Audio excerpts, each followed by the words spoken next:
কথাগুলো তো তখন বললাম না। হ্যালো, ধন্যবাদ। আজকে আন্তর্জাতিক মিডওয়াইফ দিবস।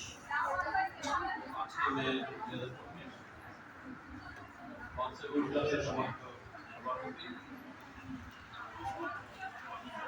আর এর মধ্যে সুপ্রদেশ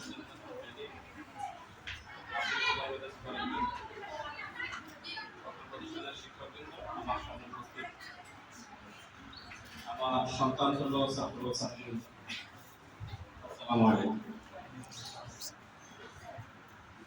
একটা দিবস আসলে প্রতি বছরে বিভিন্ন দিবস আমরা পালন করি। প্রত্যেকটা দিবস আমাদেরকে একটা জিনিস তো আমাদের নাড়া দিয়ে যায়, ঝাঁকি দিয়ে যায়। সেটা কি? আমরা আসলে কোনো কোয়ান্টিটি চাই না, আমরা কি চাই? সুস্থ শিশু সুস্থ মা, মিডওয়াইফ ছাড়া হবে না, তোমরাই বলো নাকি? কি মিডওয়াইফ লাগবে? দক্ষ মিডওয়াইফ। খালি মিডওয়াইফ হলে একজন মিডওয়াইফ আছে, অ্যাটেন্ড করেছে, কিন্তু দক্ষ না। আজকে যে প্রতিপাদ্য বিষয়টা আমার ম্যাডাম খুব সুন্দর করে বলেছেন, জলবায়ু সংকটে অপরিহার্য জনশক্তি কারা?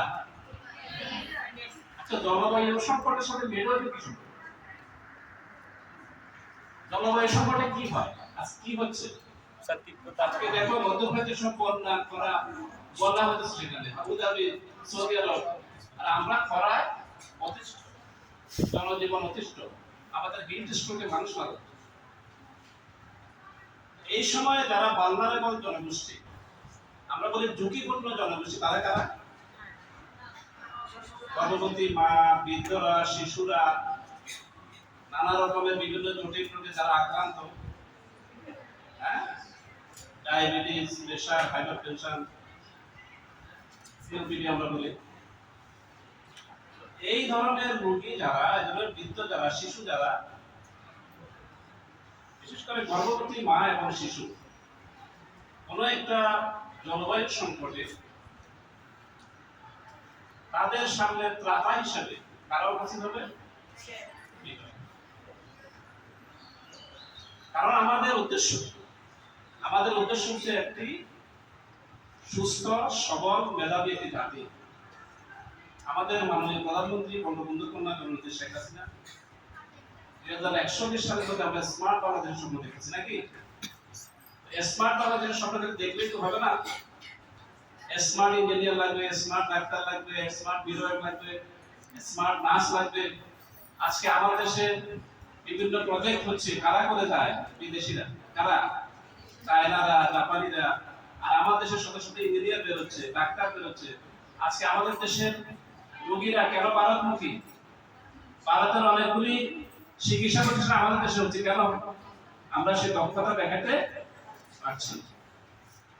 বা আমাদের যারা মেরিটোরিয়াস, মেধাবী, সব বিদেশমুখী, কেউ দেশে থাকতে চায় না। এই যে পরিস্থিতি, একটা স্মার্ট বাংলাদেশের স্বপ্ন যখন আমরা দেখি, তখন প্রত্যেকটি ক্যাটাগরিতে স্মার্ট দক্ষ জনগোষ্ঠী আমাদেরকে তৈরি করতে হবে। আমরা কোয়ালিটি চাই না, আমরা দক্ষতা সম্পন্ন জনবল চাই। আর বিশেষ করে জলবায়ু সংকটকালীন সময় গর্ভবতী মা এবং বাচ্চাদের সুস্বাস্থ্য, তাদের সুন্দর, তাদের কি বলে জীবন মৃত্যুর যে সন্ধিক্ষণ, ওই সময় সামনে ত্রাতার ভূমিকা থাকবে। এই যে বলা হলো HBB, helping babies breathe, active management of third stage of labour. এই যে প্রত্যেকটি বিষয়ে তোমাদের দক্ষতা না থাকে, তোমরা তো সেখানে চেয়ে থাকো কাকের মতো, কৃত্রিম কাকের মতো চেয়ে থাকলা, কাজের কাজ কিছুই করলো না। আমাদের আছে বলছে প্রতিটি মুহূর্ত, প্রতিটি মিনিট অত্যন্ত গুরুত্বপূর্ণ। তোমার ভূমিকার কারণে একটা সুস্থ শিশু জন্মগ্রহণ করতে পারে, তোমার ভূমিকার কারণে একটা প্রতিবন্ধী বাচ্চাও জন্মগ্রহণ করতে পারে, এবং মৃত্যুমুখে তো পতিত হইতেই পারে যে কোনো। একটা বাচ্চাতে কান্না না করে অক্সিজেন পাবে না, অক্সিজেন না পেলে ব্রেন ড্যামেজ হবে, ব্রেন ড্যামেজ হলে কি হবে? সারা জীবনের জন্য প্রতিবন্ধী। যে ফ্যামিলিতে একটা অটিস্টিক বেবি আছে, একটা প্রতিবন্ধী বাচ্চা আছে, সেই ফ্যামিলি বুঝে যে যন্ত্রণা কাকে বলে, কতটা সাফার তারা করতেছে। সেজন্য দেখো তুমি কোন জায়গায় তোমাকে ত্রাতার ভূমিকা তুমি আছো, সেখানে তুমি কিন্তু সেকেন্ড গড। মানে যদি এই ভূমিকাটা পালন করতে হয়, অবশ্যই তোমাকে করতে হবে, দক্ষতা হবে। আমাদের এখানে থিওরিটিক্যাল বিদ্যার পাশাপাশি থিওরিকে বাস্তবে তুমি যদি ট্রেনিংটা সুন্দরভাবে করতে পারো, তুমি যদি প্রতিটা কেসকে আলাদা আলাদা করে, আমাদের এখানে কেস কিন্তু অভাব নাই, আছে এই 250 টাকার প্রচুর কেস আছে। প্রত্যেকটা কেসকে তোমরা থিওরি পড়ে যাবে, পাশাপাশি বাস্তবে যাইয়ে সেখানে হ্যান্ডেলিং করবে। ওই যে বললো তোমরা কেউ কাজ করো না, খালি বসে থাকো, তোমরা ওই ফিল্ডে যাবে, প্রত্যেকটা জিনিস ধরবে, হাতে হাতে করবে, না করলে প্র্যাকটিস মেক্স ম্যান পারফেক্ট। আমরা তোমার এখানে সার্টিফিকেটটা দিলাম, দিস ইজ নট ইম্পর্টেন্ট, আমরা একটা কোয়ালিটি সম্পন্ন আমরা ভিডিও দিতে পারলাম কিনা, দিস ইজ ইম্পর্টেন্ট। ওই যে বলা আছে 2010 সাল থেকে ভিডিওর কনসেপ্টটা কিন্তু আসছে, কেন আমরা মাতৃবৃত্তি এবং শিশুবৃত্তি কমাতে চাই। আমাদের 2015 সালে আমাদের যে মিলেনিয়াম ডেভেলপমেন্ট গোল, এই গোলে কিন্তু আমরা আমাদের গোল অর্জন করতে পেরেছিলাম, বিদায় আমরা কিন্তু পুরস্কৃত পেয়েছি। আমাদের 2030 সালে যে গোল, সেই গোলকে আমাদেরকে অ্যাচিভ করতে হবে। একটা সেখানে নিয়ে আমাদের ভূমিকা পালন করবে কারা, মাতৃবৃত্তি শিশুবৃত্তির পিছনে নিয়ে আমাদের ভূমিকা কারা পালন করবে, মিডওয়াইফার। এই জন্য দেখবে সারা বাংলাদেশে 31টি নার্সিং মানে ইনস্টিটিউট এবং কলেজে কিন্তু মিডওয়াইফারি বছরের ডিপ্লোমা, ইভেন আমরা 6 মাসের সার্টিফিকেট কোর্স এটা চালু করেছে। কেন উদ্দেশ্য কি? সেটা সুস্থ সবল নিরোগ মেধাবী একটি জাতির উপহার দেওয়া। তা নাহলে আমাদের যে টার্গেট, একজন টার্গেট করলো কিন্তু কাজের কাজ কিছু তোমার টার্গেট কিনা হবে, কোনো দিক হবে না। তোমরা তো ভবিষ্যৎ প্রজন্ম, তোমরা এগিয়ে যাও, তোমরা দক্ষ মিডওয়াইফ হও, এবং তোমাদের যে কাজ, সেই কাজটা তোমরা তৃণমূল লেভেল থেকে। এখন আবহাওয়ার কাল থেকে কিন্তু আমাদের সমাজে অনেক কুসংস্কার চালু আছে। এখন আলহামদুলিল্লাহ তোমাদের আমাদের সবার সম্মিলিত প্রচেষ্টায় অনেক কুসংস্কার কমে আসছে না। আগে মাদেরকে এখন আছে ভালো খাইতে দেয় না, কেন দেয় না? বাচ্চাটা বড় হয়ে যাবে, বাচ্চা বড় হলে ডেলিভারি হবে না, সিজার লাগবে নাকি? হ্যাঁ, তারপরে আরো কত কি নানা রকমের বাধা বিপত্তি, নানা রকমের কিছু। এরপরে আমি দেখি বাচ্চা ডেলিভারি হওয়ার পরে এখানে যে নাটক হলো, নাটক কত বলেছে, কি বলেছে বলেন তো?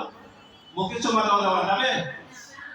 হ্যাঁ, মা দাদি মা তারপর বাবা দিল চুমা দিল, চুমু চুমু চুমু, এটা করা যাবে না। কারণ হলো কি, যে আমাদের মুখে এবং নাকে হলো সবচেয়ে বেশি জীবাণু আবাসস্থল, মানুষের বগলের তল, পায়খানার রাস্তা, নাক মুখ এগুলোতে থাকে জীবাণুরা। হয়তো আমার ক্ষতি করে না, কিন্তু আমার থেকে ছড়াইতে পারে। আমরা যখন হাসিতে কি বলি? আলহামদুলিল্লাহ। কেন বলি রে বাবা? অনেক জীবন বাইরে, আমি জীবাণু মুক্ত হইলাম। আর একজন বলে ইয়ার কোনো কথা, হ্যাঁ আপনি যা বলছেন এটা সত্যি বলছেন, ঠিক আছে? এটা ইসলামের শিক্ষা, এটা শুধু ধর্মীয় শিক্ষা তা না, এটার সাথে কিন্তু বাস্তবতা। সেজন্য হলে যে বাচ্চাদের নাকি মুখে এই জায়গাটা সেট করতে হবে।